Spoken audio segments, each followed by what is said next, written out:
Does it feel like fall in your neck of the woods? Well, this morning we woke up to some very chilly temperatures, and that starts my juices flowing in terms of what kind of fall seasonal recipes can I be making. And today I want to share with you my absolute favorite fall recipe, and that is apple crisp. Stay tuned and you'll see my special twist on apple crisp. Start your apple crisp by peeling 6 to 8 apples, your favorite kind, or whatever is at peak in your neck of the woods. I chose today to use 3 sweet apples and 3 tart apples. I'm using Granny Smith as my tart apple, and the sweet apples that were called Cosmic Rave, I think. Every time I go to the grocery store to choose apples, it seems like there's a new variety. Apple crisp is a really great dessert for families. You can adjust the recipe to no matter how many people you're going to be serving, whether it's 2 or 22. It's very easy to make. Everyone loves it.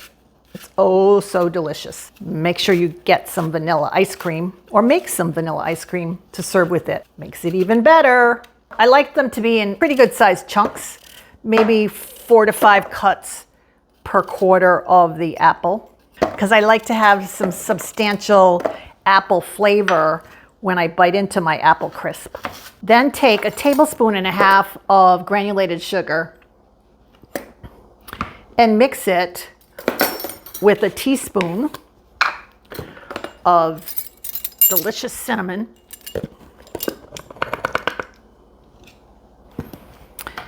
and a little bit of salt, about a 1/4 teaspoon of salt. Mix that together till it's well combined. Sprinkle that over your apples. Doesn't sound like much, but it's plenty. And then a 1/2 cup of water, and squeeze into that the juice of 1/2 of a lemon. Using my fingers to keep the seeds from falling into the water. And then you want to pour that over the apples.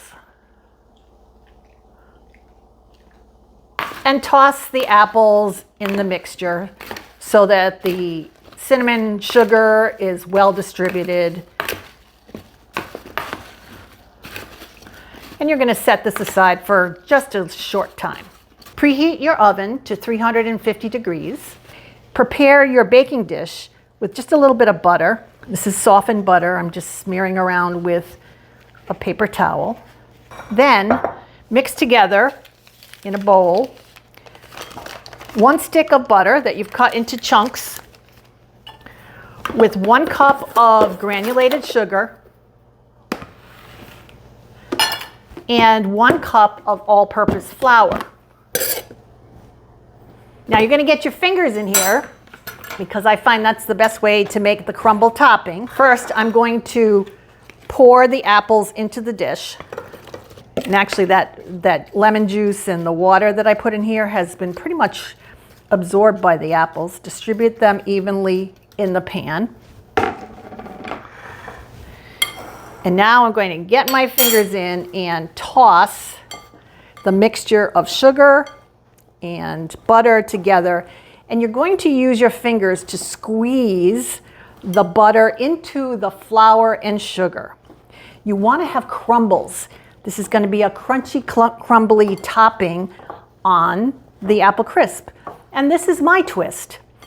You may have had apple crisp before that uses oats. I prefer it like this, and I think you will too if you try it. It takes just a little bit of time using your fingers and cold butter, because then it doesn't get gloppy. It just gets crispy, crunchy, and it's oh so delicious. But you want to do a well mix on this. It'll start to come together, you'll see it. Once you see that the butter, the sugar, the flour have all been mixed together really well, with some larger pieces and some smaller pieces, you're ready to pour this over the top of your apple mixture. Then the apple crisp goes into the oven at 350 degrees Fahrenheit for 45 to 50 minutes until the topping is browned and crunchy. Let it cool to warm. but do serve it warm. It's especially delicious with vanilla ice cream melting over the top. Enjoy.